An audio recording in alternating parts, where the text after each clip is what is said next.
Hey guys, welcome back to the channel. Thank you for being here. My name is Andrew, coming to you from beautiful Costa Rica. Tonight's topic is going to be narcissistic relationship. Too good to be true? Think about that for a minute. Guys, if you like the content, please subscribe. So there's an expression in English, which is if it's too good to be true, it probably is. Or if it seems too good to be true, it probably is. And this adage you can apply with many things. One of which would be, let's say you're buying a car. And the car is a used car, and it has a brand new paint job on it. And it looks absolutely amazing. And it's going for under the sticker price, whatever that is, whatever the price would be. And you look at it and you're like, oh my goodness, I need to get this car, it's mine. I can't believe it, it's great. And you buy it, you drive it off the lot, and it's a lemon. It doesn't function the way it should. It's got no engine, or something's wrong with it, who knows, because it was too good to be true. The same thing is you're on the internet, or you're on the interweb, and somebody is trying to sell you something, you know, way below value, whatever it is, and you're like, oh my gosh, like I can get this product for like 1/10 of what it usually is, and you send the money or whatever, and boom, guess what? It was too good to be true. It didn't work out. So these are examples. Now, in a narcissistic relationship, many times, the beginning of the relationship, or the budding part of the relationship, it doesn't always have to be the love bomb or the euphoric stage, but it could be anyway. When it first begins, though, you may be saying to yourself, wow, this person's absolutely amazing. They really have it together. They know what they're talking about. They seem so confident. They have so much going on for them. And maybe you fall for it and you believe them, and you're saying to yourself, oh my goodness, like, wow, I really want to spend more time with this person. Again, in any capacity, whatever it is, insert your relationship. Point is as the relationship develops and as you get more and more accustomed and or familiar with this individual who turns out to be a narcissist, things turn, don't they? Yes, they do. Because no longer, whenever the euphoric stage and or love bomb or period of the beginning, the newness of the relationship is over, many times you are entering the devaluation stage, which is when you are given no credit whatsoever. All of a sudden, this person who you held in such high esteem is now berating you, or taking advantage of you, or stealing your ideas at work, or maybe not answering your texts or phone calls, or being neighborly like, or not returning the lawnmower, things like that, whatever they're doing, but they're trying to control you and manipulate you. And then, of course, that's when you realize, wow, this person isn't who I thought they were. They're actually not even close to the person they portrayed themselves to be when I first met them. And again, they are too good to be true. So in other words, they duped you, and they tricked you and trapped you and manipulated you in this relationship for any period of time. But this goes on and on. This is exactly how the narcissist jumps from person to person, from relationship to relationship, and city to city, because they're looking for unsuspecting people who don't know and or have the education on narcissism. And these are the people that the narcissist targets. It's the people they look for. It's the people they search out for. Of course, these people also that they're searching for, they have to have many resources that the narcissist can take from the unsuspecting individual. But again, if you don't have the awareness and the awakening in the narcissistic abusive cycle, or if you don't have the experience and you don't have the education, many times you are a perfect person who the narcissist is looking for to take advantage of, to trick and to dupe and to manipulate, and to seem like they are one person when in fact they are somebody completely different. Again, it goes back to the thumbnail.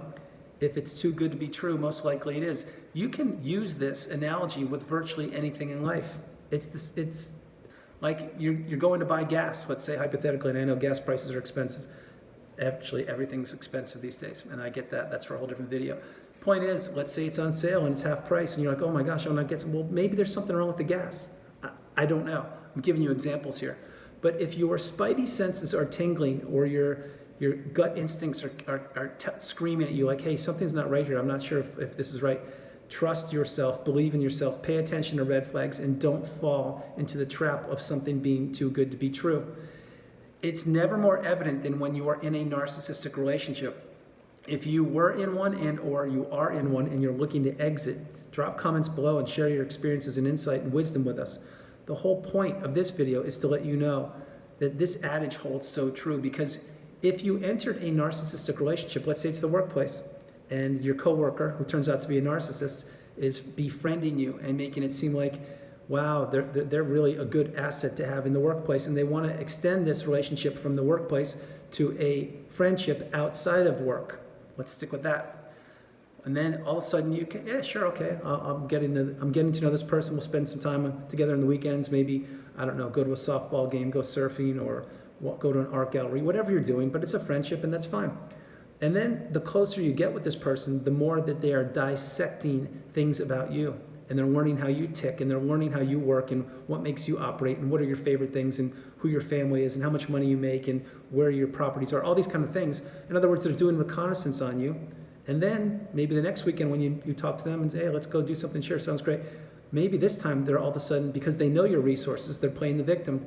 Yeah, my so-and-so is really sick now, I really could use some money, and times are tough, and they play the victim or the sob story, or that they don't have the resources to better themselves. And maybe because now they know what you have to offer. Of course, you're not offering anything. They're trying, let me rephrase that. They know what you have to extract from, is more like it. So they will utilize any previous skills they have created and or honed and fine-tuned in other relationships to now extract supply from you, which many times is your financial resources, or your time, money, energy, effort, or just your kindness, your love, your empathy. Whatever it is, the narcissist has fine-tuned these skills. And remember, again, this narcissist who we're talking about, the friend and the coworker, this relationship is just too good to be true, because they're making it seem like everything's great and everything's getting along. Well, when in fact they're just going into your relationship under cloak and dagger to take from you and extract from you. That's exactly what these people do, and they're all over the globe. So many times on the channel I mentioned, if you can understand and learn that you're awakening an awareness on narcissism and the narcissistic abusive cycle, it's your superpower, that you need to utilize this to insulate yourself, to protect yourself and those trusted and loved ones around you. That's what you need to do, because otherwise, why would you be on the channel? And again, thank you very much for being here, but why would you be on the channel getting educated? Why would you be researching these terms, the glossary of definitions, and understanding how these things impacted and or affected you for any period of time in the relationship with the narcissist? You're getting this wisdom, you're getting the education. You owe it to yourself to use this newfound superpower to benefit yourself. In other words, if in the future something seems or someone seems too good to be true, and you utilize this wisdom you're getting, then right there you can insulate yourself, you can have boundaries, you can protect yourself, and you can use this to benefit yourself. Because the narcissist, what do they want? They want you to have no boundaries. They want to decimate you, take your resources, crush you, take everything they possibly can, wash, rinse, repeat. That's exactly what they do. That's exactly why when the narcissistic relationship ends, if you were discarded, they just leave as if the relationship never even existed. They just disappear. And they go on to where? That's right, to a new source of supply and or sources of supply that they've been grooming behind your back. In other words, your replacement. That's what they do. That's why, let's go back to the car analogy in the beginning of this video. Remember, you were on the used car lot, the dealership, whatever you call it, and you bought the lemon, but you didn't know it was a lemon, but it had a beautiful paint job, so you believed in it, and you bought it. And then you drove the car off the lot, and you now own it, and you're stuck because you bought a lemon. Now you get out of the car, you go back in, you try and talk to the person who sold you the lemon, but they're nowhere to be found. Why?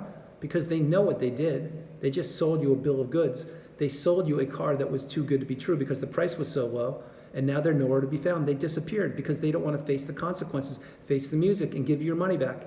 Now apply that to the narcissistic relationship. In any capacity, it's the exact same thing. That's why they disappear, because they know what they did. They know that the pain and the injury they inflicted. They know the damage that they did, but they disappear because they know and they don't want to be accountable. That's why, before I close this video out, if you were in a relationship and or are entering a relationship that you believe could be too good to be true, then I'm certain you really need to dig in deeper, slow down, take pause, and understand that it probably is too good to be true.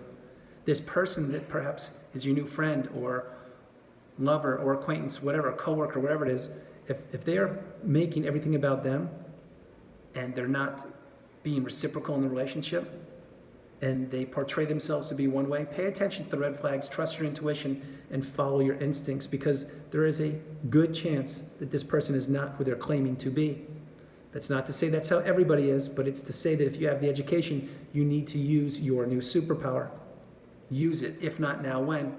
So guys, that's the video. I hope you liked it. I loved doing it from beautiful Costa Rica. This is Andrew. Namaste. Have a great evening. Stay true, stay blessed. Continue to become awakened and aware, and use your superpower. Remember, if something appears to be too good to be true, then most likely it is. It's an old adage. It's as old as time as itself. And you can apply this with the narcissistic relationship. You can apply it when you're buying goods and services or merchandise or food or whatever. You can apply it with anything. So trust yourself, believe in yourself, and understand that not everybody has your best interest at heart. Many people, not all, but many people just want to take from you. And they don't have to be a narcissist. They can be anybody.